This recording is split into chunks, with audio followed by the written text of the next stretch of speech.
Hey y'all, welcome to WMSK Online Radio. This is your Emmy Queen Neeuq coming at you every Monday night from 7 to 9 p.m. I have Mr. Hawkins in the building, but before we get to that, let's get through a few of these housekeeping things. This is the home of the Cheryl Underwood Morning Show. Make sure you're tuning in. Focus Movers is an affordable moving company with fast and reliable service, free moving quotes, commercial and residential, local and long distance, last second and emergency moves. It is locally operated and owned with a 24-hour call center. Call today at 443-506-7905 or book online at focusmovers.com. State versus Us is magazine is your official source to the streets from prisoners, highlighting high-profile cases, corruption in the police department, government, prison system, wrongful convictions, and success stories of the formerly incarcerated. If you or someone you know have a story to tell, be sure to contact us. Or you want ads, space, or feature in the magazine, you can always email statevsusmag@gmail.com. Get your print or digital copy today at statevsusmag.com. Hey Harrison, how are you? WMSK Online Radio is always looking for new shows, jazz shows, gospel, entertainment, fashion, Latin, Caribbean, community, and other types of shows. If you are someone that you know is interested in having a show, please email us at WMSK Online Radio at gmail.com. We want to hear from you. We are the leader in talk radio. Last but not least, make sure you're visiting www.WMSKOnlineRadio.com. Join our mailing list for updates, events, shows, and more. Follow us on Facebook, Twitter, and Instagram at WMSK Online Radio. This is the WMSK grind. So make sure you're following me on all social media outlets. I have a few things that's going on. We have the website, www.1WON and doneprograms.org. We have different services that we offer: CPR, first aid training. We have life skills programming for youth.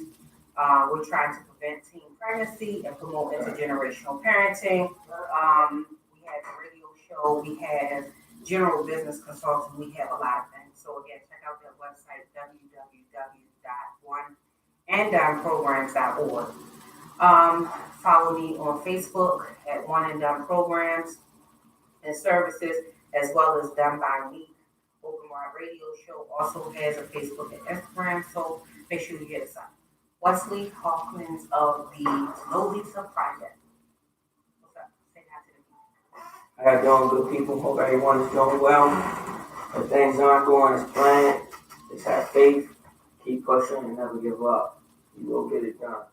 Wesley Hawkins, the founder of the No Leader Project, which is an education service, community service, and an organization that uplifts, motivates, and supports people throughout Baltimore City, and not just Baltimore City, but would like to inspire people through the world. If you would like to check out the things we're doing, check out the website at www.nolitaproject.org. You can email us at the No Leader Project inc.com. You can follow me on Instagram at DEAR_NOLITA.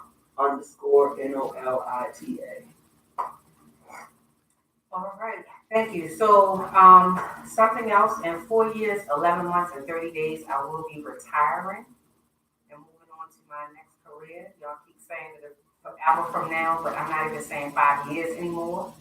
4 years and 11 months, 30 days. We will have a new date and time for the show. We're going to be meeting on Thursdays to accommodate Mr. Wesley in his school schedule, because it is important that he gets all of this knowledge. So we're going to be coming on Thursdays starting August 22nd. So make sure you mark your calendar so that you don't miss us and all of this juicy noise. So we'll do that up and through December, and then we'll see if we like Thursdays or if we want to come back to Mondays, because I think Mondays is how we got to start our week. So we'll get back to that. But today we're going to talk about something serious: mental health. So there are so many things that are happening in the news. And I think it's important that as brown people, we talk about it. Because in our community, it's very stigmatized. People don't like to talk about it. People don't like to address the issues when they do know about them, and they always try to explain away the issues that they do have. So I think that it's important that we do talk about this because it's pretty severe. So the first thing that we want to talk about is the mass shootings over the last weekend. There was one in Texas where 20 people were killed in that shooting. And then there was one in Dayton, Ohio. They were like happening back to back that I almost confused them for the same incident because they were talking about one and then you wake up and then you see them talking about something else. What's up, Cook? How are you? How's life treating you? So, although those mental health issues were not of people of color, well, let's go back. They were mass shootings. The first thing we run to, or the first thing that media runs to, is mental health. What do you think about that, Rusty? And as you know, one of them was able to be subdued and taken into custody without any incident. I have a whole different perspective on it. Some things should be labeled as mental health, but some things are just simply hate crimes. Some things are simply perpetuated throughout the system and throughout the media. These hate crimes, such as mass shootings, there was a specific target of people. The one young man from El Paso had been found and stated that he simply is targeted and had targeted the Latino and the Hispanic community, and he did not like and agree with the black community as well. Right. These things are promoted, pushed, and perpetuated Right. through the media a lot of times. For the leadership in this country to be where it is right now, and for the President of the United States to use the rhetoric and the type of terms and to speak and address the type of ideology that he has. And he's always talking about Hispanics, Latinos, and blacks being lazy, being criminals, being rapists, being these bad people. When you constantly push stuff like that in the media, now people feel like they're doing something great for their people, something great for their country. So when you have white supremacists coming out and doing these mass shootings, to them they feel like they're heroes. To them they feel like they're doing something for their country. To them they feel like they're doing something for their race. To them they feel like they're doing something for their communities and things like that. So they don't feel or look at themselves as they've done anything wrong or negative because it's being promoted and pushed that, excuse me, oh, these people are evil, they're negative, they're taking all our jobs, they're taking all our money, our land, they're taking all the food, they destroying our country. If you go look at videos, Trump has been known to have said and stated some of the most derogatory things about people of color and Hispanics.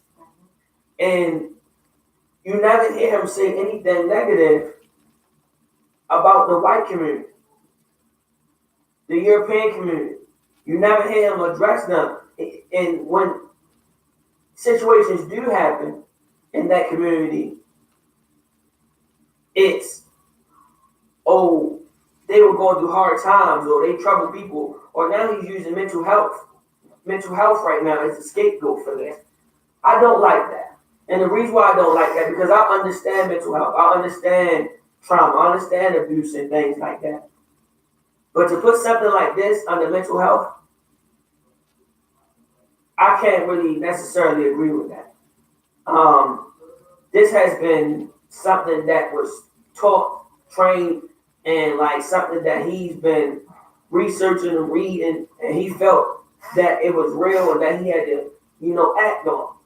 And it's not really like, oh, I'm sick or I'm going to do something mentally or I was abused. It's not one of those type of situations.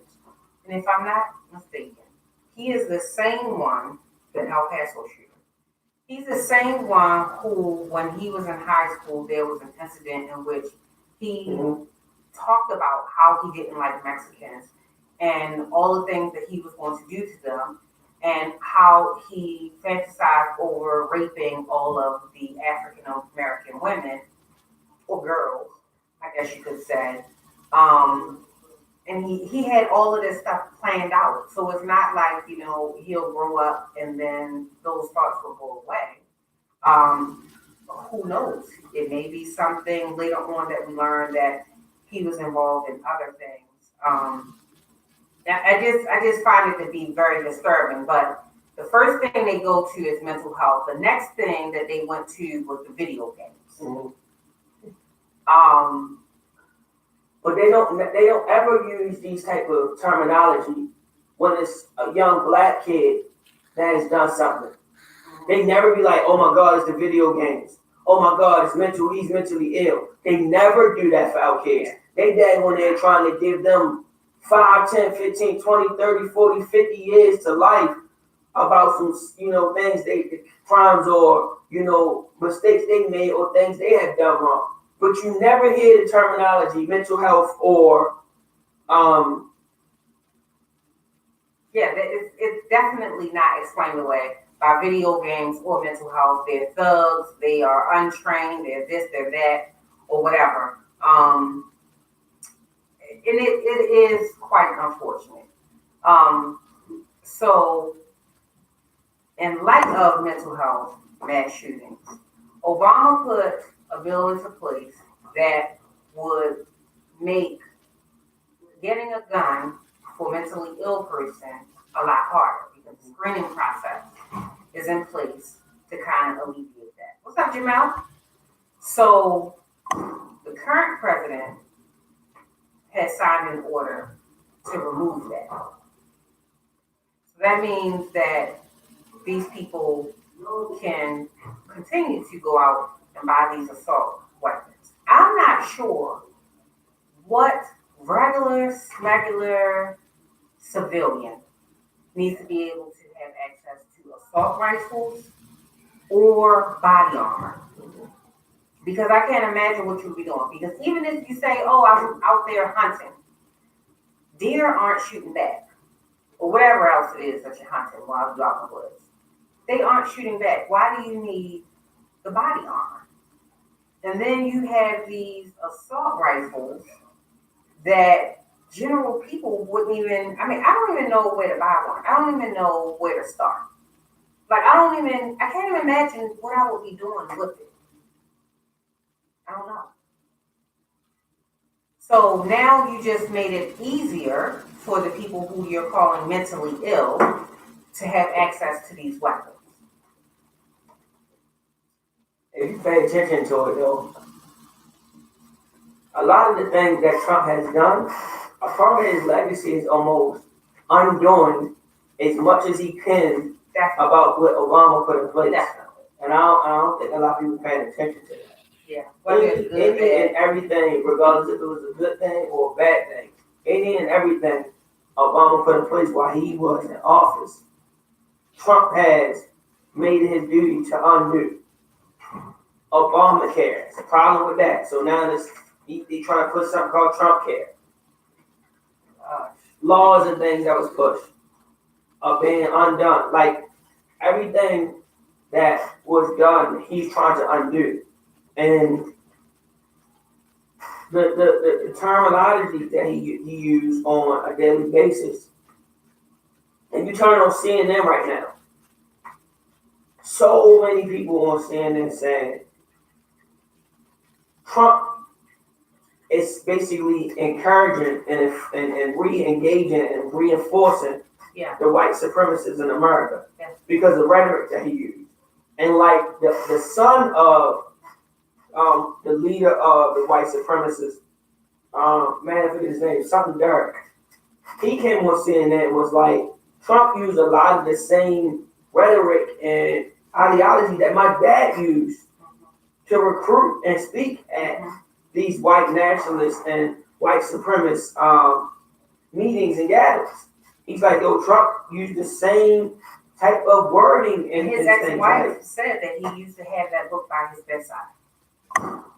Who ex-wife? Trump? Trump's ex-wife. Wow. Said he used to have that same book by his bedside. And that's probably why when he speaks, he's so familiar with that language. Wow. He's familiar with it. It's just that we haven't seen him in the hood. So, definitely. So, it's something that's definitely embedded in him. So, you hear a lot of people talking back and forth, oh, well, Donald Trump can't have this much influence. Donald Trump, he's not the cause of these mass shootings, but Donald Trump couldn't even get the location of the shooting correct. And then someone wrote the speech for him in which he got up there and he talked about the video games. So even if I use my controller, even though I don't play video games, I bought it for my children. So the little handheld thing, even if you're shooting and all that other kind of stuff, will that be enough to teach me how to actually use a gun? Would it make me so angry that I would want to just go into a place and just shoot up people? These games have missions that you have to accomplish. I think it's a lot more that goes into the video game than just to randomly go and shoot people. I don't know. Again, I don't play. So anybody who does play them, please correct me if I'm wrong. But, to that point, honestly, I keep yawning. To that point, honestly, I do feel like if we want to address that, a lot of these games are extremely dangerous and out of control. These games have been dangerous and out of control for years now. And it's like they get worse. So I will say that can be becoming gang members and killing each other. That's what I'm saying. Like, if we want to use that now for this type of thing, it's like they pick and choose what they want to use it for. Games are a problem. Mental health is a problem. Well, we've been dealing with these things in the black and brown community for a long time. And that's never used as a reason or an excuse for us and our kids. Yeah. It's just punishment. But when it's primarily, a Caucasian person that does something, it's always, oh, he was going through something, or he was mentally ill, or he's just a kid, or it's the games. Nah, you gotta be the same all around. You can't condemn, judge, and put the black and brown and Latino and Hispanic kids down for the mistakes or the things that they do and basically want to bury them under the jail. But when, Europeans, Caucasians do certain things, it's always different terminology that's being used for the things that they do. Definitely. They always have a way out. We're not even going to get into the drug trade, because we all know that when crack cocaine was tearing down communities, it was not an epidemic. Now that fentanyl, heroin is tearing down the Caucasian community, it's epidemic. Everyone needs treatment. It's a mental illness. Right? So, but for anybody who is suffering with a mental illness or knows someone who is, there is a hotline for that. So NAMI is the National Alliance on Mental Illness. They have a lot of different programs and services that people can benefit from. That number is 1-800-950-6264. Please do not be afraid to get help. In my everyday work, I work with people with mental illness. Mental illness can be something as small as depression. Depression on a scale can go from, something that I can get over quickly or something that lasts a lot longer and turns into something else, or it can be as severe as schizophrenia or something like that. So please don't ignore any of the signs. And if you need help, reach out to somebody. Call the number on the back of your insurance card if you have insurance, and find a provider near you. But one more time, that number to NAMI, if you are suffering with mental illness or knows someone who is, make sure you're calling them from 10 a.m. to 6 p.m. at 1-800-950-6264. So, something that is a little closer to home. In recent news, there was a community search for a 4-year-old boy named Malachi right here in Baltimore. His mother and her wife got online and they were advocating for a search for Malachi. So it has been discovered that the mother and her wife actually killed little Malachi. The mother got into a lift, rode 10 miles away to discard his body that had been burned severely, and they attempted to treat the wounds at home. She rode 10 miles away and discarded him in a dumpster. So right now they're charged with negligent manslaughter, I believe. So what happened? He got burned out. So they say that he soiled himself, so they went to give him a bath. They set the bath water, they turned around to the sink to wash the soiled clothes. Both of them had to have their hands in the sink washing soiled clothes. And by the time they turned around, he had been burned so severely that his skin was coming off. I cannot imagine that he's 4 and he's sitting in the tub with his skin being burnt off and he's not screaming. So a lot of things that they said really didn't make sense in this story. But they did not take him for treatment at the hospital. This is all alleged, by the way. They did not take him to treatment because they did not want the child to be taken from their care. And they had previous exposure to the CPS system, so they didn't want to get in trouble. So they attempted to care for these wounds on their own. When you just touch something hot, we know how that burns. So when you're getting burned severely enough that your skin is coming off, that's pretty severe, and you probably need medical treatment because that equates to infections, gauze, a whole bunch of medical treatment needed there, which they failed to get for him. So what else was baffling is when she got into the lift, little Malachi was in a trash bag. And he's 4. Now, I haven't had a 4-year-old in a couple of years, but I can't imagine being able to put my child in a trash bag and be able to just carry them like I'm carrying this trash bag. So Malachi couldn't have been that heavy, but at 4, he should have been too heavy to carry in a trash bag. So that was one of the first things that they discovered is that Malachi was suffering from malnutrition. So they've been treating this boy bad for quite some time. The mother is 25, the wife is 40 or 41. It just baffles the hell out of me. Whether it's woman, man, woman, man, I don't care. It is just so baffling to me what a 41-year-old would want with a 25-year-old. I know people say age doesn't matter, but to me, when you have those big giant age gaps, it says something for the older person. To me, it says that you're looking to exploit this situation. You're looking to take advantage of this situation because you know, and there's no way in hell, this has to be a very, very mature 25-year-old to even begin to keep up with you. The 40-year-old looks a little special herself, but it's just baffling to me. I don't know. So did it come out that they were like on drugs or anything like that? Not yet. They just recently did the autopsy. Autopsies take a few hours or whatever, so that was what was discovered, and then they were charged.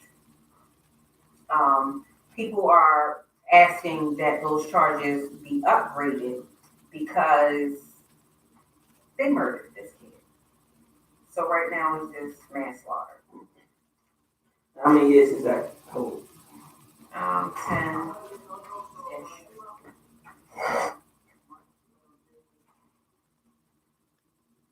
It's just so sad and heartbreaking that so many stories are starting to come out with young children being Murdered at the hands of murdered. their parents or their step parents or people who should be loving them. But speaking of mental illness, let's say, do you think when they charge them with the lesser crime of manslaughter, do you think mental illness should be a reason for that? Say again? Should mental illness be a reason in which they're charged with a lesser crime of manslaughter versus murder? Even though they murdered them. In this case, In any case. in some cases, I do believe mental illness should play a role, play a part, because mental illness is real. But I don't think it should be taken advantage of. I think a lot of people are starting to try to take advantage of the term mental illness because it kind of lessens the punitive action against you. But a person who is legitimately on record and on file that is mentally ill, I do believe that their case should be tried different. So he's too old for her to be suffering from postpartum depression.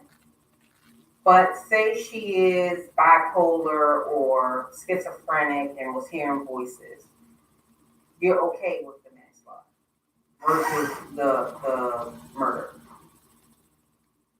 What I'm saying is, if it's legally on paper and on file that she has some diagnosed mental illness and mental issues, then I do understand them being tried a certain way.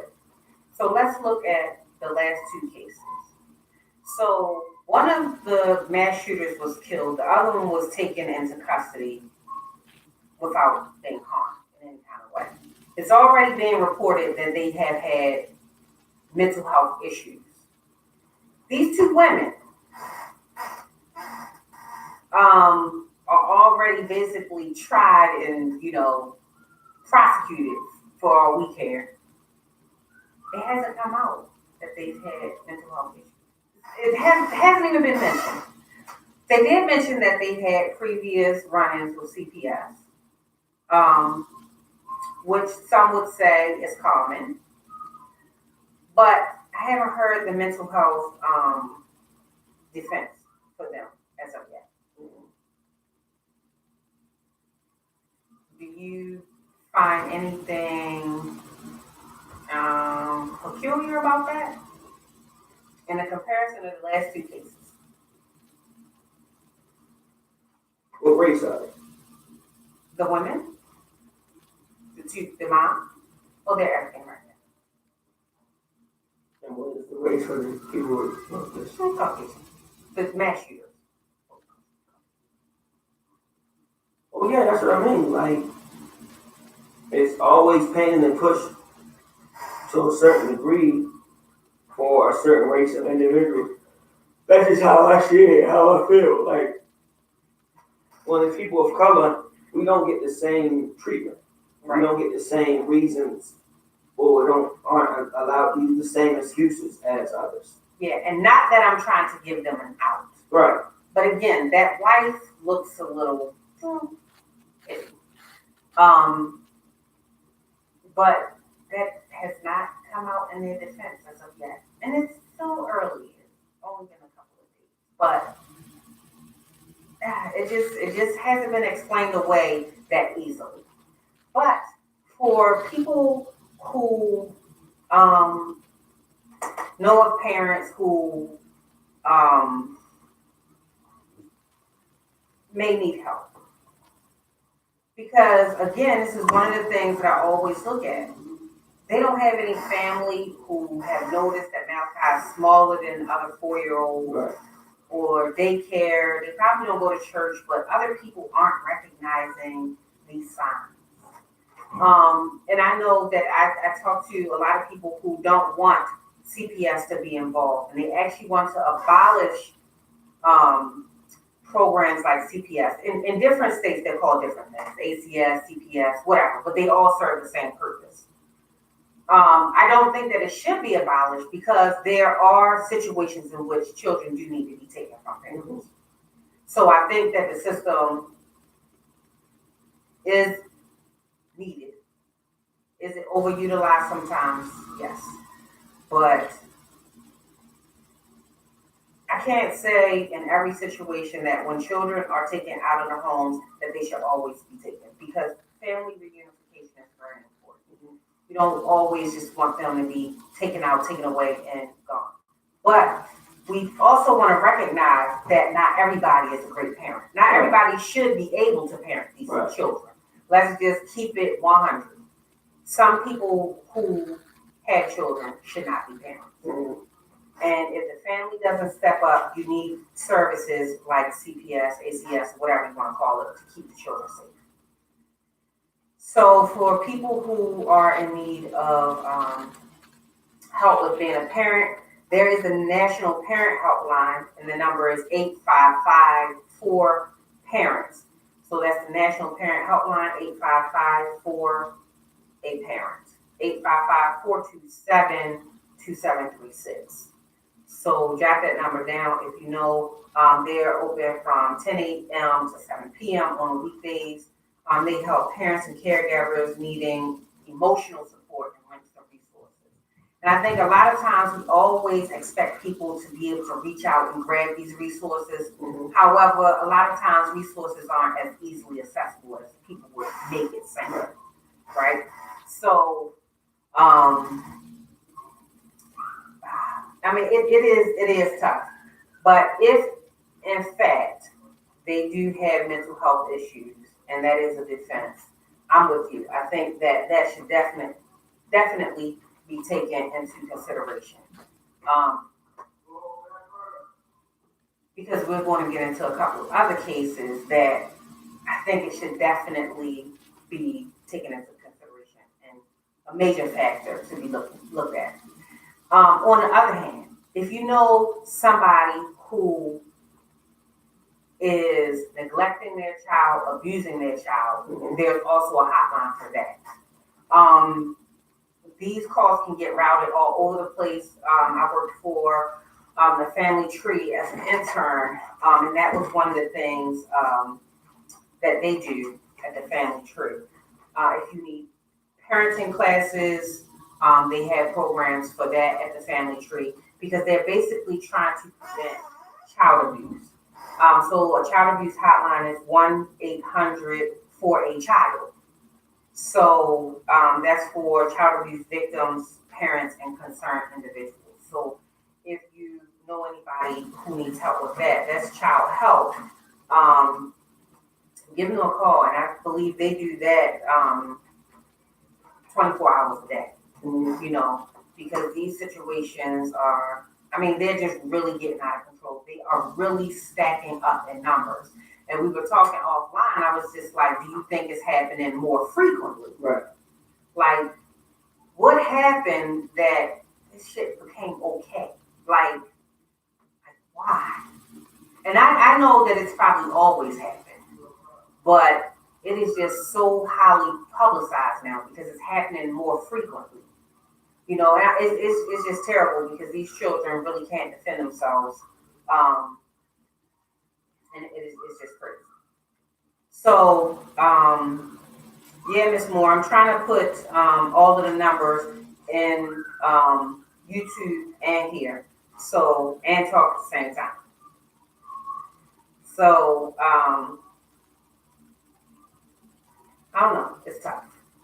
It's tough because I want to see justice served for the children because these children can't defend themselves. These parents, no matter how mentally ill, you have a job to do. There are plenty of resources, but as a community, as people who are looking, it's not always okay to mind your business. if you see something, say something.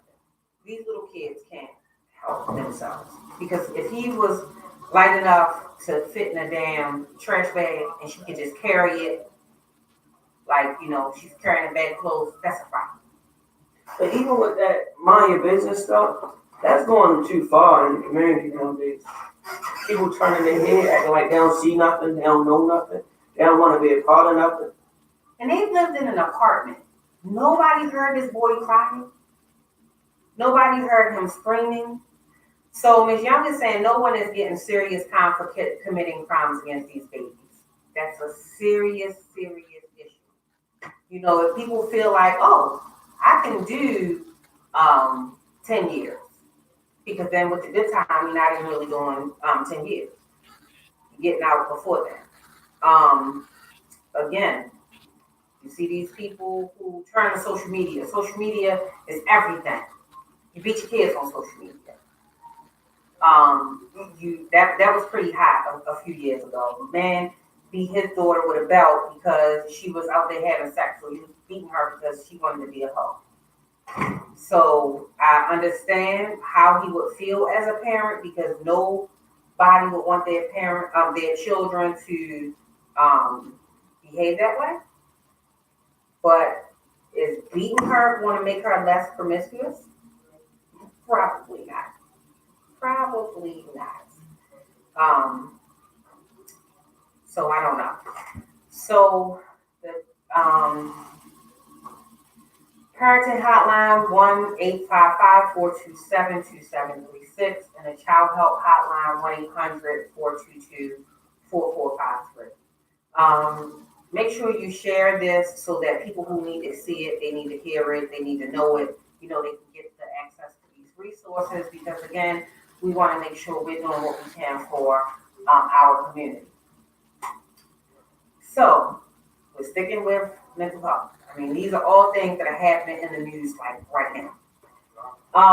There was a story of a lesbian couple out of Detroit. They had been dating for several years, really serious relationship.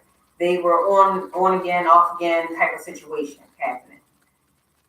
The more feminine female, she goes home, she is living with her mom, she dies in her sleep of cancer-related illness. Just dies out of nowhere. They're really young too.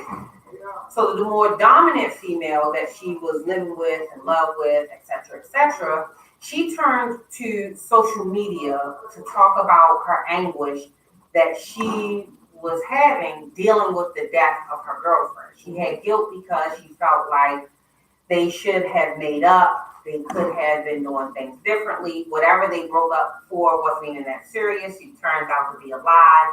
And if had she, gone over there to make up with her, things may have been different. I don't know. Excuse me. So nobody was really expecting her to pass away, but she passed away. So the other girl, she gets online every day. So she's just saying, I can't really deal with this. You don't know how much this hurts. I really need help. Or no, she's never asking for help. Let me take that back. She's never asking for help. She was just saying she doesn't know how she can deal with it. She's going to be with her girlfriend again. She's coming. She just kept saying all of those different things. She was making her final plan. With all of her family, she was just really serious about the suicide thing. So at work, I was trained. I took a few classes on the whole suicide thing, being able to recognize when someone's suicidal, things that you should do. Again, telling her that it's going to be okay, telling her that it's not that serious, telling her that your family loves you and all that other kind of stuff. When people have these plans and they make these plans, they're just waiting for the opportunity and they want to do it. Sometimes they are looking for attention, but you have to figure out whether or not there's a real plan. She never said what she was going to do. She never said how she was going to do it, but she was very adamant that she was going to kill herself. So she gets on Facebook. She's dressed up really nice. She, does her hair. she's not crying as much as she had been in some other videos, but it was almost like her mind was made up. It was, and so then it goes to the next video because in the car, she was talking. She was a little, teary eyed or whatever, but she was just like, I just can't deal with this. Mm-hmm. So then in her next video, she's sitting at a park. I'm assuming it's a park because it's definitely outside. You can hear people walking around. You can hear children playing. You can hear everything in the background. Like she's like out in the open space. And so she's like, I'm going to kill myself. This is it. I'm just going to commit suicide. My heart is pounding. So she's going through the whole thing. She's on live. So I think a lot of people were having an issue with whether or not she was really suffering or really going to do it because she was on live. So they're thinking like this is like attention-seeking behavior, right? But I mean, social media has become such a big part in our lives. People put what they're eating, where they're going, how their day was, whether it was good, bad, and different. There's groups for everything.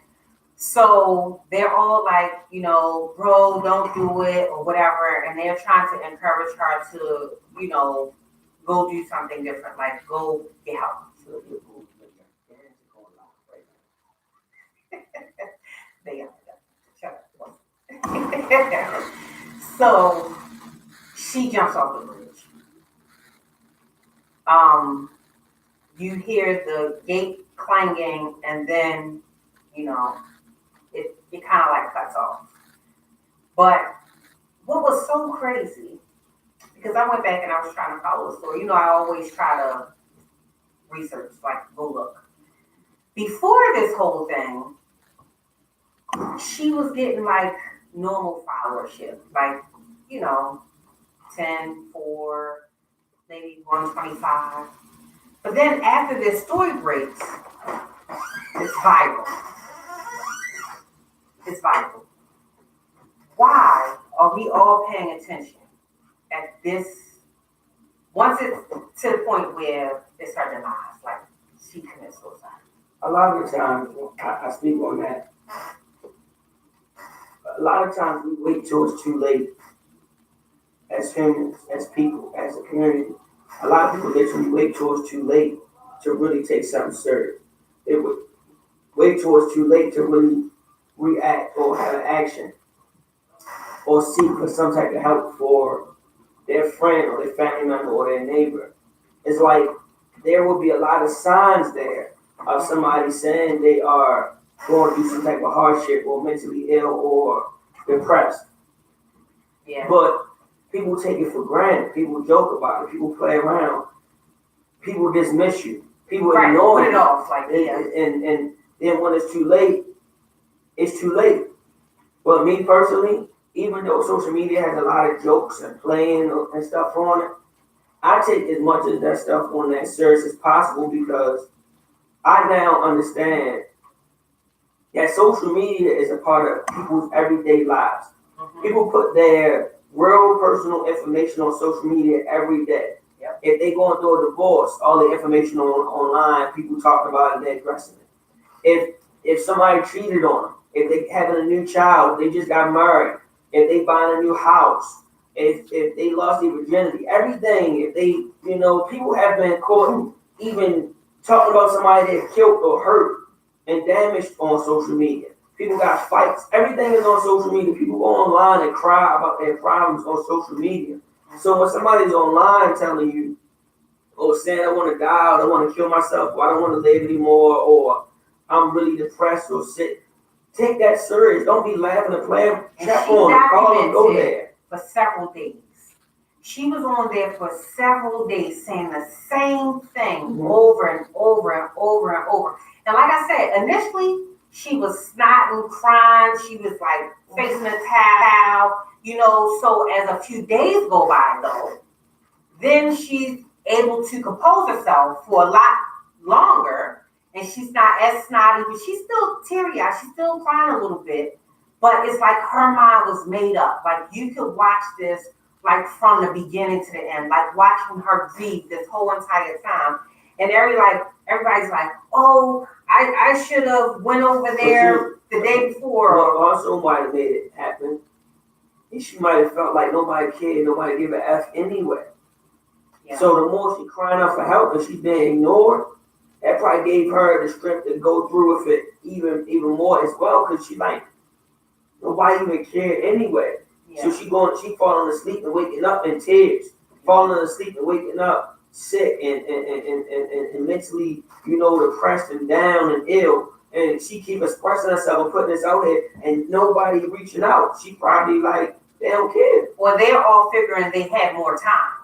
Because, a lot of times when people are depressed and they're sad, they're like, oh, you're a strong black woman, snap out of it. That's not how we handle these things. You know what I mean? So people probably thought they had a lot more time than what they did to help her or to do whatever. Because you saw people on there and they're talking about, oh, I should have went and spent the night with her. Oh, I should have did this. You should have, could have, would have are way too late at this point. Somebody should have called and did a child check or whatever it is when you send the police to people's houses. Send the police. I mean, if she's saying, oh, well, I don't know how I can make it and I'm going to be with my girlfriend. If your girlfriend is dead, how are you going to be with her? That's like a ring, it's a bell. There's a sign. Like, pay attention. So you could have called, the police. You could have emergency petitioned her. It's a whole bunch of stuff that you could have done. But, just like that, remember that story where the guy, he went on a rampage and he killed that old man on live. And then they were just like picking it all apart, whether or not it was true, whether he really killed the guy. You know what I'm talking about? So this guy, he goes out and he shoots this old man on the street. Robert, I'm sorry to his family. I forgot his last name. He kills the man on live though. And so then there were so many conspiracy theories that he actually hadn't done it. Then the police track him down. They figure out what's going on. They find him and they shoot him in the car. I want to say that was Ohio too. I can't remember. So anybody knows what I'm talking about, help me out. So that was another thing that was profiled on live. Like, so people are really taking everything to social media. The most devastating things to social media. Yeah, remember, she didn't die. Remember the girl got raped in a club on live? Yes. The girl was on live and she was high off of some type of drug or alcohol. Something wasn't okay. Yep. And she was in a video like saying help, like stop, like help. Like you could tell something wasn't okay. But she was on live, like. Yeah. And then that other case where a girl was with her friend who was getting raped. You can hear her in the background. She on live. She just laughing. Like, your friend is getting raped. Get off of here and call 911. Like, what is going on? But people just turn to social media for everything. I don't know. But anyway, it was a really sad story. But now that girl has gone viral for killing herself on live. Page 7 million views, like something ridiculous. 7.5 million views on her documentary of her breaking reality. The case in Neeuq where the guy was shot in the head on live. They were all in a car. That was great. But that guy survived though. He did survive. But that was something else that was on live. Yeah, I remember. Yeah, so they just documented his recovery. They had him. He made news in recent news as well. But suicide probably can't always be prevented because when people have their minds made up, they have it made up. But before they get to that point, when you have some time to save them, or they can save themselves, there is a National Suicide Prevention Hotline as well. And that number is 800-273-TALK. So that's 800-273-8255. So you can be a resource to somebody. Again, we had to start policing ourselves in a lot of different ways. And I'm not just talking about against the violence. I'm talking about these things that we know of happening in our homes every single day. We need to be that village. that he once were. So that was really, really sad. So in that case, again, 2 lives were lost. She really had a hard time getting over the death of her girlfriend, and I'm sure guilt played a part because they were broken up, and she said that she could have just gone over to make up with her. Probably wouldn't have stopped the other girl from dying. She had cancer, but at least within herself, she probably would have, felt like she did her part. And then it was a whole nother thing, like the friends didn't like her and they didn't want to do balloon release. It was just a mess. It was a mess. But the point that I'm making is she got violent off killing herself. Sad. Really, really sad. So, another story. In Georgia, there's a boy who's 16 at the time. His sister is 1 year older than him. They always arguing back and forth. There's another younger brother who I think was 13 at the time. The 2 older siblings, they get to arguing over the Wi-Fi password. The boy who has always had anger issues L's his sister out. Puts her in a chokehold for 10 minutes and she dies of asphyxiation. So they sentenced this kid to life because they convict him of murder. Because the brother tries to stop him from harming the sister. So the judge in the story is saying that it's kind of like the mother's fault because she never got his anger issues addressed.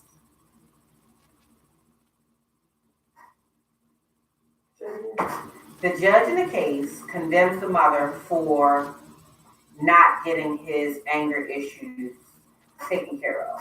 So she's kind of saying like you kind of like facilitated this whole thing by failing to Neglected to handle the child's issues. Yeah. What do you think about that?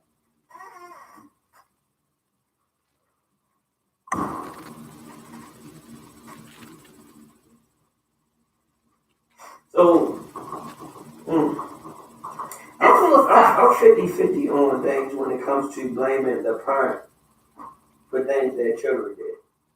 Sometimes I do believe parents have a lot of blame with their child's action and reaction, but sometimes I feel like a parent can do their very best and the child still turn around and do something that the parent didn't advise or the parent is not even like that. So I'm kind of 50-50 on that, but if there were telltale signs that this young man needed some help and the mother kind of neglected that. What if she didn't know? What if she doesn't have the resources? What if people who were more trained, like school, other people, like his pediatrician, that's so hard. It is. That's why I say I'm kind of 50-50 on topics like that. It's tough because you do have parents that will know their child might have some type of issues, but instead of addressing it, they looking at it like, oh, not my son, or not my daughter, or she not like this, or they're a good child, knowing your child is out here going off. Right. I just found it to be amazing. Even though they mentioned his anger, I don't think that they ever equated it in the article to having a mental health issue. And anger is something that can be fixed, something that can be worked on, something that you can go to therapy for. So to me, that will fall under the realm of mental health. To me. All the time, it's not as evident that it's something that can be fixed or is as bad as it really is. So because I know sometimes they say, oh, that's typical boy behavior. Well, that's typical child behavior. But to blame this mom for not doing anything, it's not going to bring the daughter back. It's not going to help the brother feel any better about what it was that he did. Um, so, he's crying and weeping, saying he's sorry. But again, this is a mom who has now lost two children because he's going to jail for life, which I don't think should happen because one, he was 16 when it happened. He's still a juvenile. He has a juvenile brain. And while he participated in something that adults are known to do, he was still a kid when it happened. Life sentences are just for these young juveniles. Yes, he got life for that. His sister did lose his life, and I'm not minimizing it in any kind of way. But they convicted him of murder because the brother attempted to stop him. That was the explanation for that. They were arguing or something? Yeah, they were arguing about the Wi-Fi password. But they had always had a, argumentative relationship. And he beat it to death? He choked her. He put her in a chokehold. Oh. Yeah, that's it. And that's what the real sound like. Is it life sentence, Stanford? Because he got sentenced when he was 18, but the crime happened when he was 16. So, even with murder, I think 20 years would have sufficed. Not life. Definitely not life. Maybe even 25. Because once he gets out, he can still live okay, I guess. He'll definitely be an adult, but hopefully he would have learned something from the time that he spent in jail. Hopefully they would have had services in place that he can still get his education, he can work on his anger issues, they can really figure out what's going on. But is that what our penal system is really designed to do? No. Not. Are we helping? Are we doing anything great? Are we, what is the penal system doing? So there's also a hotline for that. Family domestic violence. Not just like the parents, but any family violence. There's a hotline for that. The number is 800-799-SAFE. 800-799-7233. Blaming the parent, I don't know. Do I feel like we need to pay more attention to these things and be okay with the help that's out there and the resources that are out there? Absolutely. Because if he can get to the point where he's choking her for her to die, you choked her for 10 minutes, that's a problem. If you were going to choke her because she wasn't giving you a password, 2 minutes passed, okay. I choked you, now get out my face. And then she might have been squabbling on the ground and he just was out. Just getting more angry, yeah. So, I don't know, it's just really sad, but. What are people saying on that? What's the comments look like? Let's see. They're just listening to us talk. This is really sad and somber.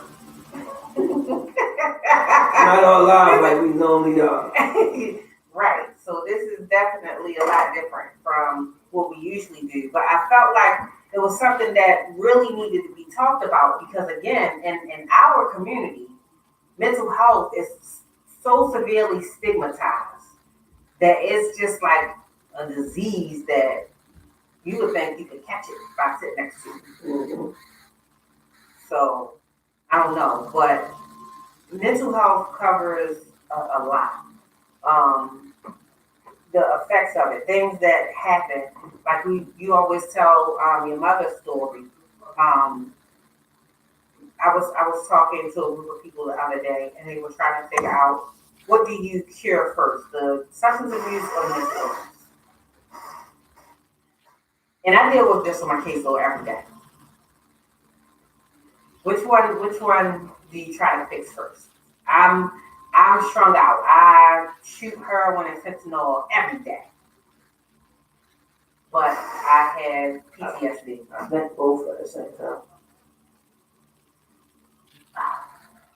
When I try to do that for my clients, it's too much at one time.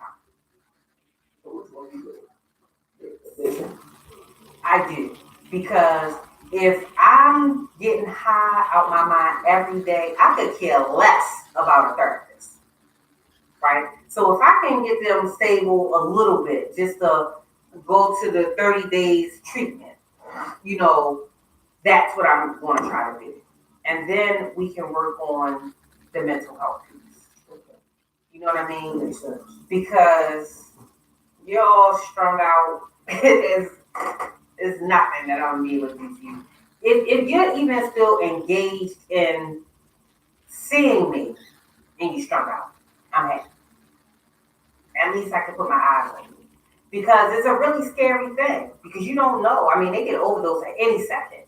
You know, so as long as they are engaged and coming to see me, let's work on it.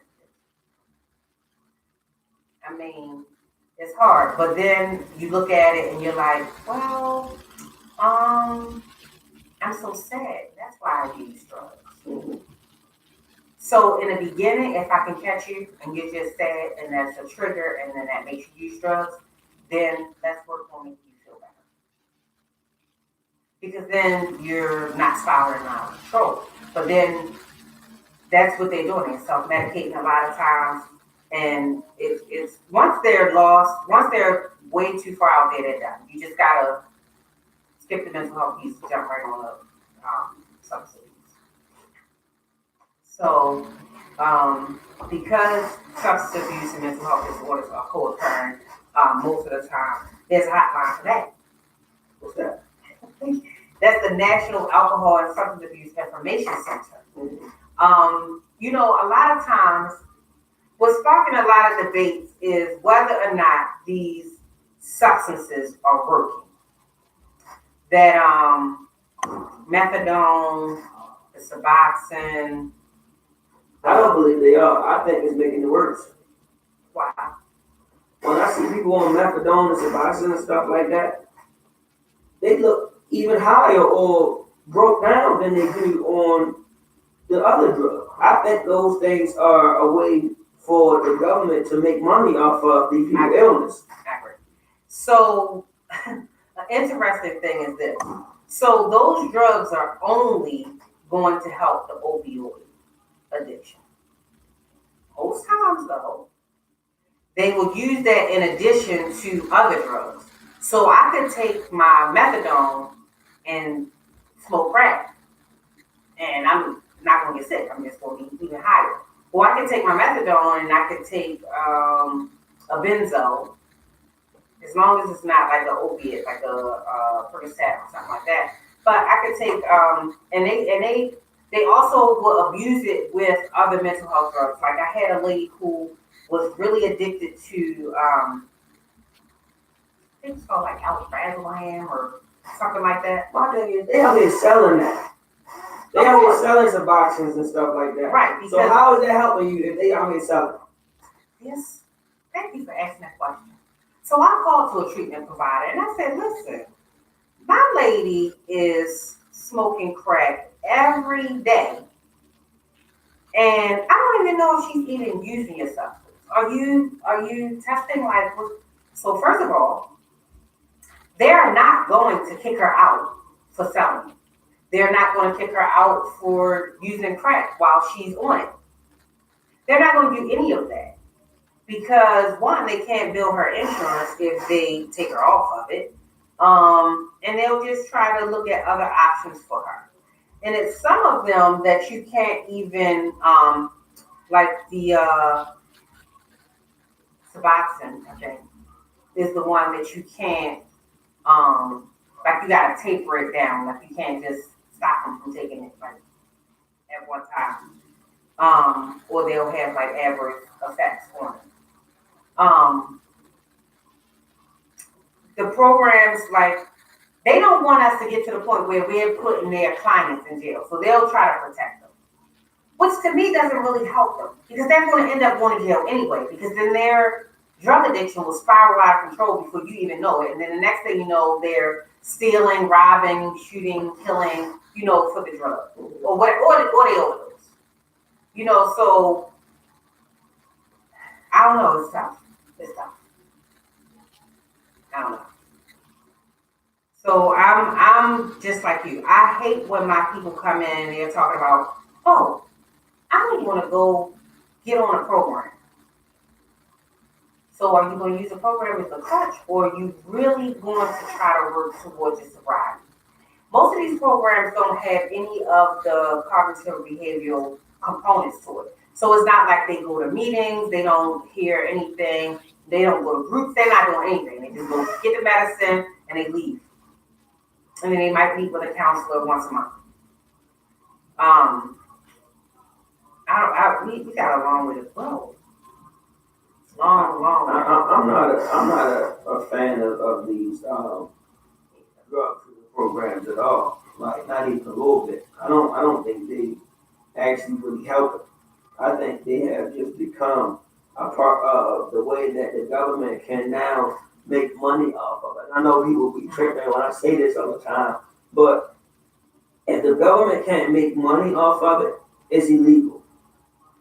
But if it's something that's still going to happen, they want to find a way to monetize off of it. Like I tell people the marijuana all the time, marijuana, clean marijuana, not the stuff that they put extra stuff on, is way more healthier than alcohol and cigarettes. Cigarettes kill millions of people every year, right? And they still selling it by the boatload in stores. Alcohol is doing damage to people every year, but they're still selling it by the boatload because it's been taxed. Marijuana is now moving towards the way that it can be taxed. I know people might not agree with this morally, but if you are a woman and you want to have sex with 50 men a week or a month and you don't charge for it, that is not any charge. You're not going to jail. But those same 50 men, if you would mentally know what you're doing and you want to sell your tail to those 50 men and now you put the price on it, it is now illegal. Why? I don't think it should be given away for free. That's not, I feel you. But what I'm saying is, because why is it okay for that woman to have sex with 50 men for free if she so choose so? But that same woman that so choose so had 50 men that she having sex with, but she's charging. It's not illegal. Because they do not get a cut. Exactly. Of her money. I'm not saying it's okay, and I'm not judging her, but what I'm telling you is if it can't be taxed or money can't be made off of it from the higher ups, then you can't do it. Right. So Ms. Young is saying, I'm on the fence with penalties when it comes to young people in the judicial system. Me too. Because there are some things that it's like so egregious that how do you even begin? But let's look at, brain development. We talked about this a little bit before. When they're at a certain age, some decisions that you make, because we all know that line of going to jail is so thin and it can be crossed at any time by any of us, whether or not you're young or old. When you were 16, I'm sure it's been a lot of things that you could have went to jail for, like having sex with 50 and 60 men or boys. But, those things can be explained away with your immaturity, your ignorance, and you not really knowing much. I think that there's a lot of work to be done in the penal system when it comes to these sentences, because he sees the best of me is saying that they'll wait until these kids turn 18 and then they'll try to sentence them, with these heavy penalties, even though when they committed the crime, they weren't 18 yet, which I don't think is fair, because now you're not judging them as the 16-year-old that they were at the time. Just like the boy who ran over the police officer. in the burglary. I mean, it's so many factors associated with that case. I still don't see, and I'm really trying to think of situations in which it's okay to give a 16-year-old a life sentence. Like even in the sniper case with little Lee Malvo, he participated in murders of several people, 4, 5, 6 people, terrorizing whole communities. So initially, they were going to kill him like they did the father. But then his sentence was commuted over. What did he get? Life? I think they gave him a life sentence, or did they give him numbers? I don't know. It was a long time ago. But I don't think that he should have been killed. And again, he was manipulated without a doubt. Right.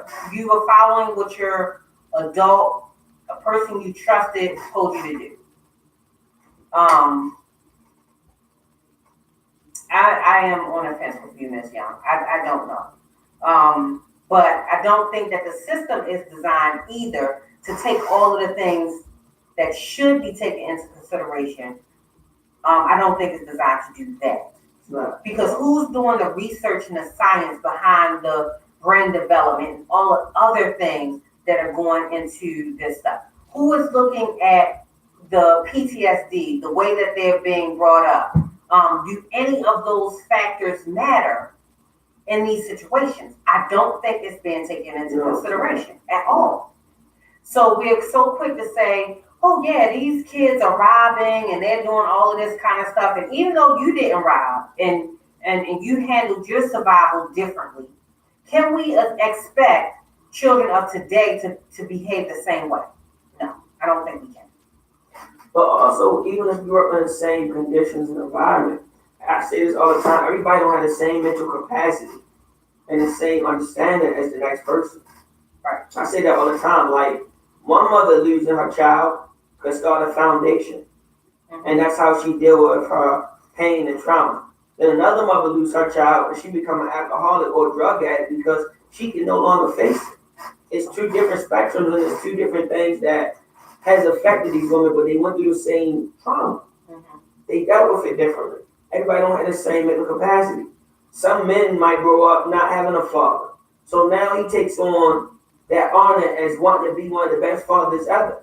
And some men take on, my father wasn't that, I don't know how to do this, so it's what it is. Like, seriously, that's just how it is. You can't expect people to handle things the same way because that's how you handle it. And be honest, I had to grow up, understanding that myself when I looked at it. Like, some people literally can go through the same things, and one situation can break another, and something can make somebody else strong. Right. I agree. Parenting has changed, communities have changed, schooling has changed, consequences have changed. So many things have changed over time. There is no way that we can expect all of these things to fall in place and happen like they used to. So he sees the best in me as saying addiction is a deadly disease. Ms. Young is saying the government and the churches or people who own or run them are sometimes the problem. And I agree. Because someone on here talks about the place, Ms. Young again, Turning Point on North and Gay. If you don't know what that is, you've seen the people. But that is one of those programs, and it's run by a church. You'll see them out there having revivals and all kind of other stuff, but it's a church program. It is a lucrative program to have in a church. And I said, if I ever wanted to get around some red tape, I would start a church. Because the things that they had to do are different than organizations that are not faith-based. So they have that whole clinic there. You see the people standing around. You see the open drug market. You see people who are barely standing up. they, I'm sure, are tearing down all the property value of every establishment that's right there, especially that gas station. Excuse me. Because they're all in the gas station, they're all over the place. Some people have set up little shops where they're selling used clothes and items on a corner. It is a mess.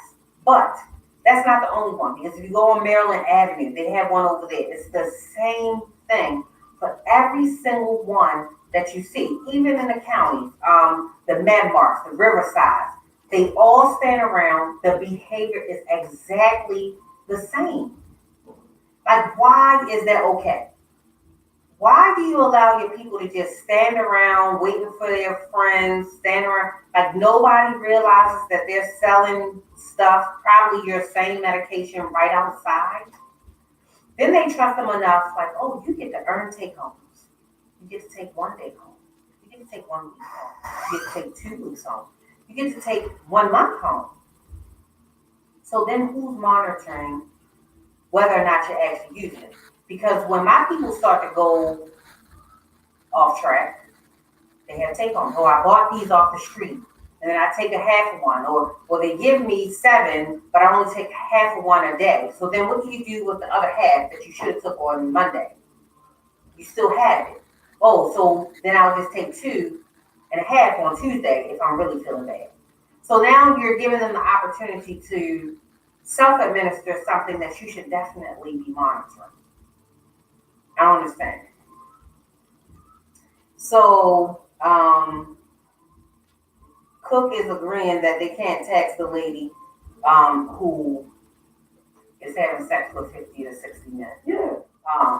So that's when it becomes illegal in prostitution. So, he sees the best to me. Yes, it is an open drug market. I haven't seen one that I don't know that that's what it is yet. Mm-hmm. I haven't seen it. Just like, what's the real big one over there? Penn, another real big one. I mean, they're on all 4 corners over there. Then they had police officers out there who aren't doing a thing, smoking their cigars. They don't have any care of the people's property value around it anyway, because they're eating snacks and dropping the trash on the ground. You know, it just turns into something. I mean, that's just bad for everybody involved. Everybody. So Ms. Young is saying it's very lucrative. The pastor who runs that one is teaching others how to open up centers. He probably getting a consultation fee. One is in the Bel Air Edison, and the owner used to work at Turning Point. The good thing is once residents heard about it, they started complaining to the city, the community center, and some things were put in place to block her somewhat, which is good. That is why in these white communities, you do not see bars on every corner.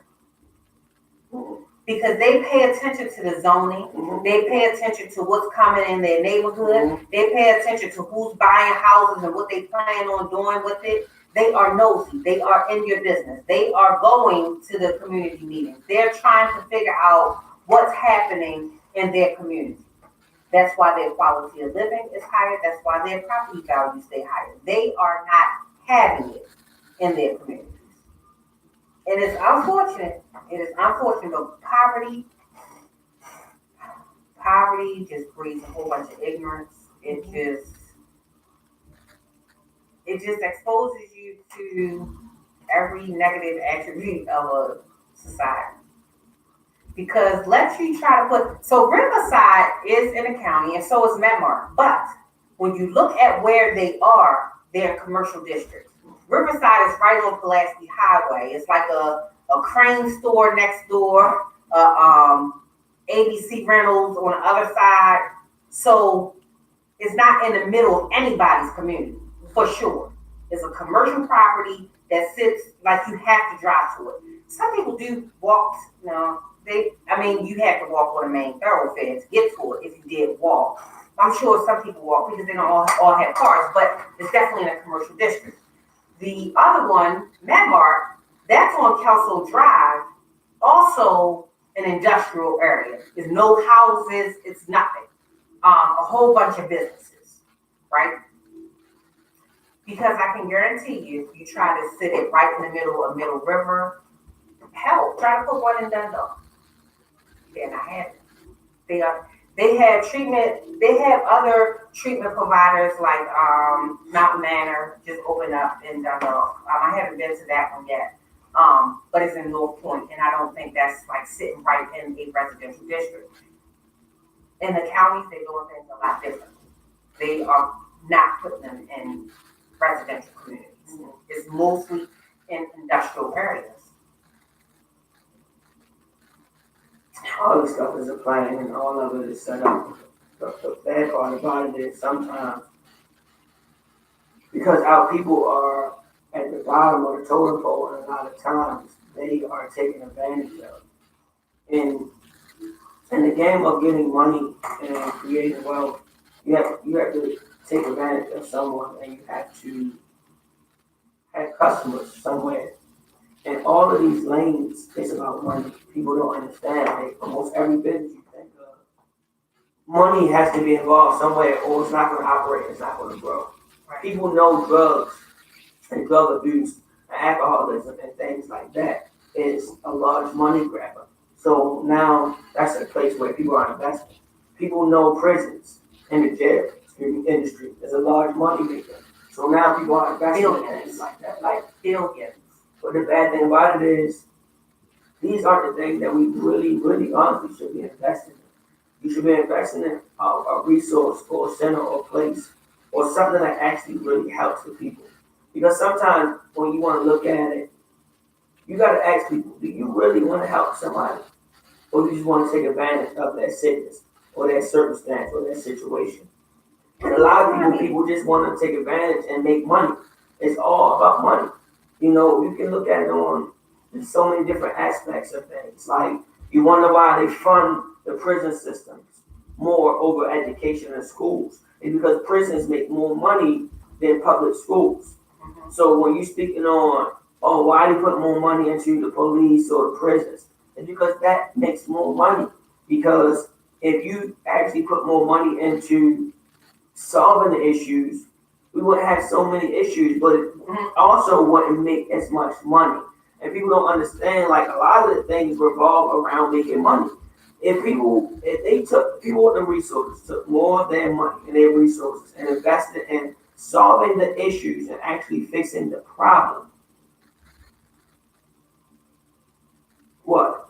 You can actually change things. But you're cutting down on your bottom line. You're cutting down on actually making money or more money. It's just a whole system of the rich get richer and they want the poor to stay poor. So you can continue to keep these spaces where, oh, we can live like this and have these things with our family and our kids, but y'all be down there struggling. And I'm glad that you made that point, because I don't want anybody to think that these clinics and things that they have are targeted just towards Black and brown people, because they are not.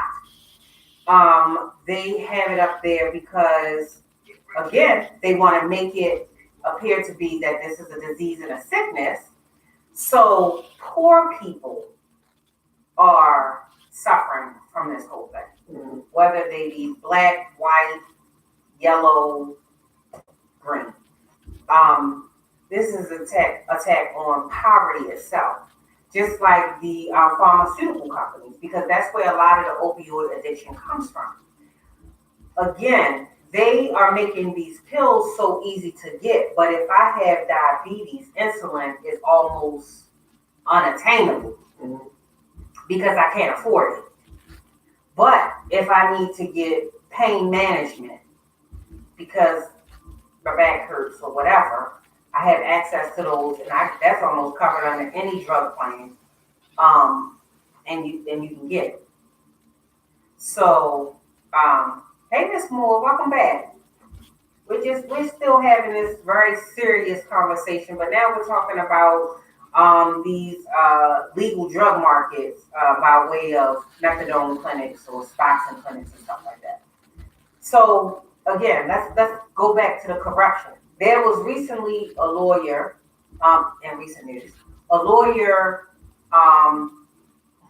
was arrested and charged with taking his client 120 Suboxone strips.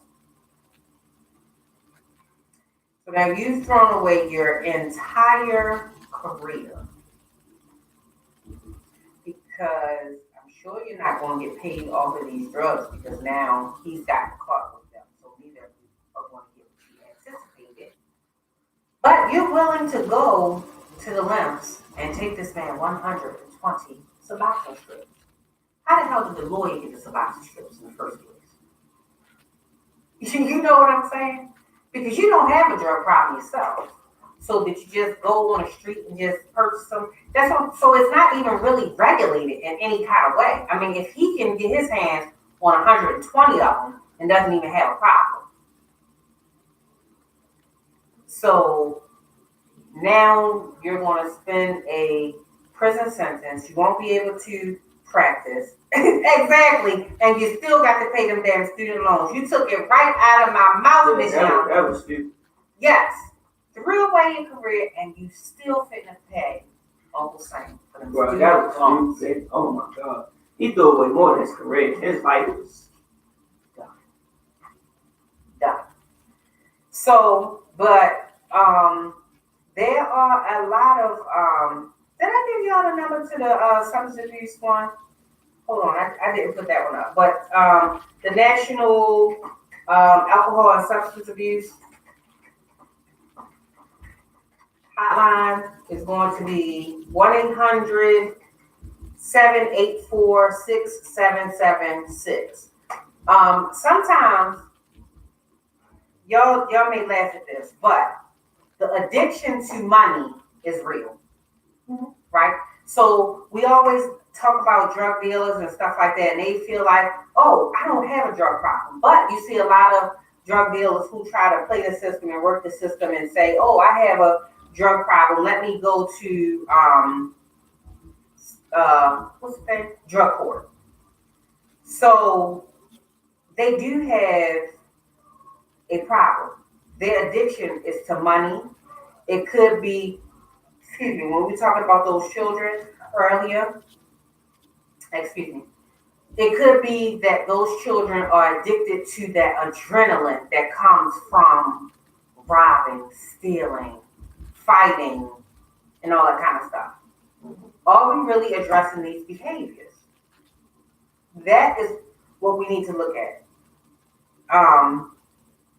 So we just have a long way to go. But again, as I said, if you see it, talk about it. If you see it, try to help. If you see it, extend these resources because not everybody has the mental capacity to search for the resources on their own, take advantage of the resources that are placed before them. Sometimes, you know, when you go to jail, it's all you're worrying about is getting out. I ain't even trying to fix anything. I'm just trying to get out.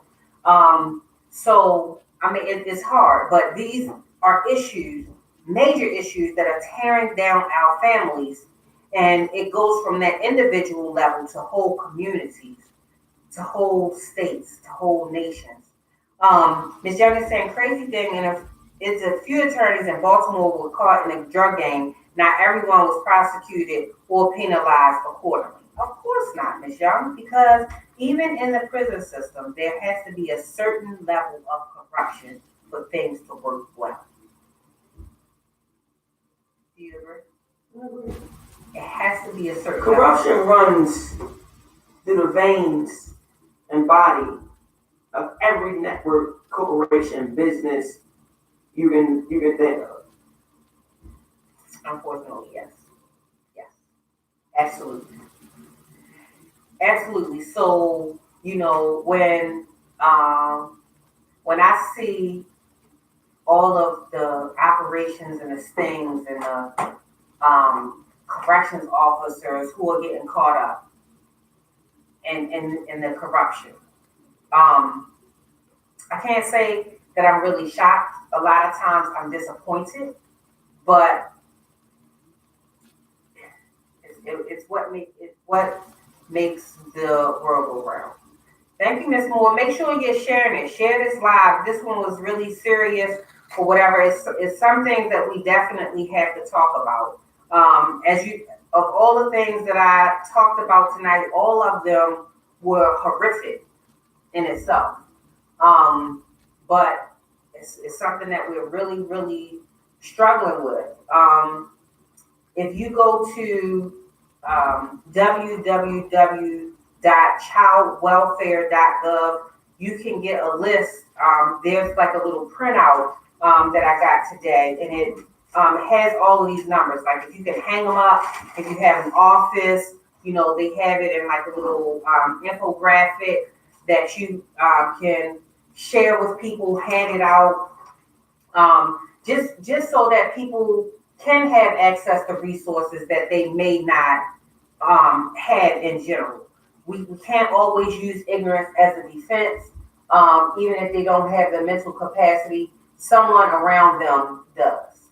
So we can't just keep allowing things to slide by because along the line, somewhere along the line, if you knew, you are culpable in some kind of way. Hey, Tony. So Ms. Young is saying we need to have an intervention session with Wesley and his speeding on the next show. Who said that? Ms. Young. Ms. Young. How you know? He said, how you know, Ms. Young? Listen, I can't even get on Wesley because sometimes I got to get home before Wesley. She speak more than me. and my road rage is probably out of control.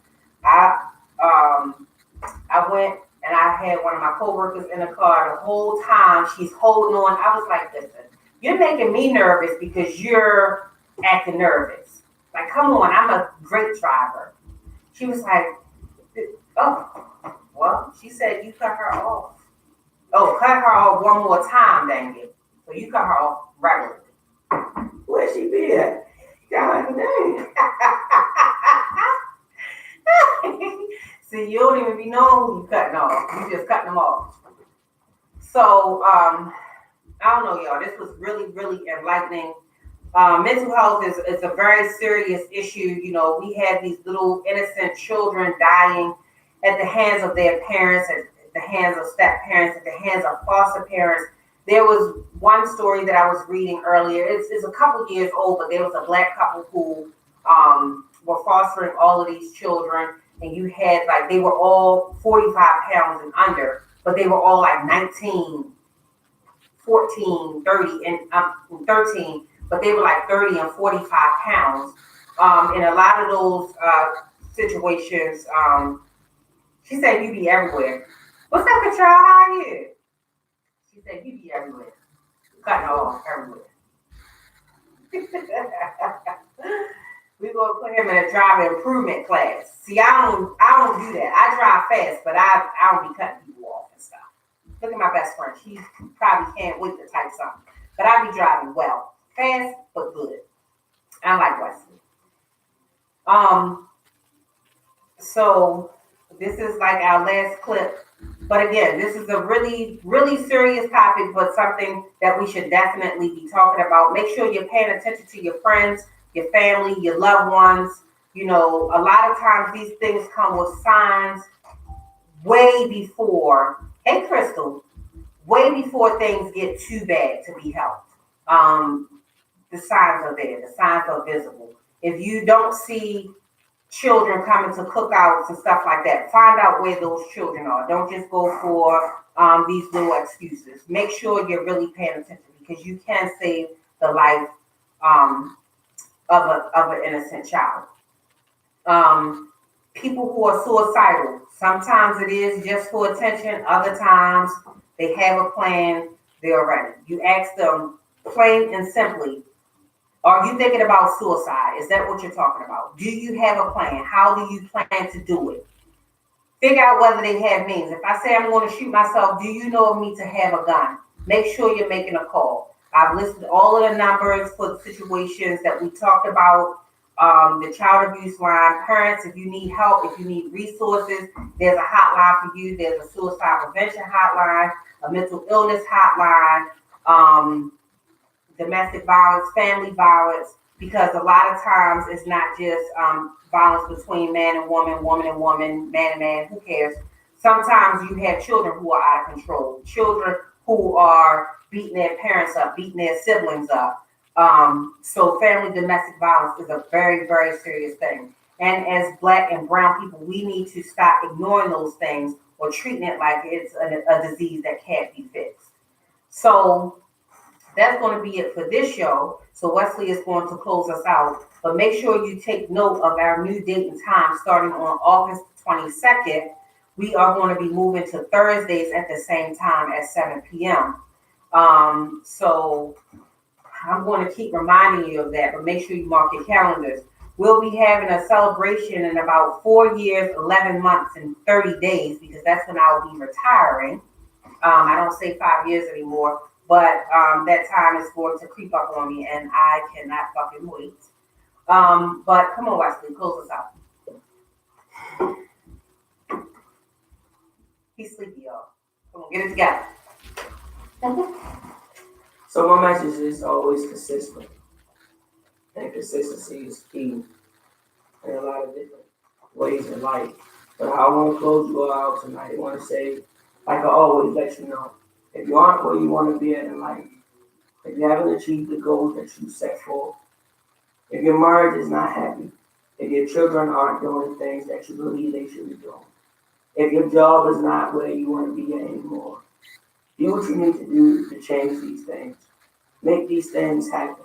If you want a happier life, a happier marriage, a happier husband, a happier wife, do what needs to be done to fix that. If you can't fix it, then exit in a happy way that you can live a happy life. If your job is no longer where you desire to be and you're not feeling any growth, figure out something else to do. Or wait the time until, like she said, you can retire out of that position and then do something you love. I always tell people there's a thing in life that you love to do, and then there's things in life that you actually just sign yourself up to do. Sometimes it's hard to align ourselves with the things that we love and the things that are our passion and the things that are in our hearts. But sometimes it actually can align with what you love to do. You just gotta have the heart, the mind, the desire, the will, and discipline to actually jump out there and go get it. So I want to give you the courage, the encouragement, and say, look, what you want to do, who you want to be, where you want to go, get up, go do it, but plan and be strategic. Good night. All right, y'all. Make sure y'all tuning in. Make sure you following us on YouTube, downloading the app, following us at Dear Nolita. What is it? Dear underscore Nolita on Instagram. For Wesley, what's your website? www.nolitaproject.org. All right. Make sure you're following me on Facebook, Instagram, Done by Neeuq. One and Done Programs and Services. The website is www.oneanddoneprograms.org. Have a good night.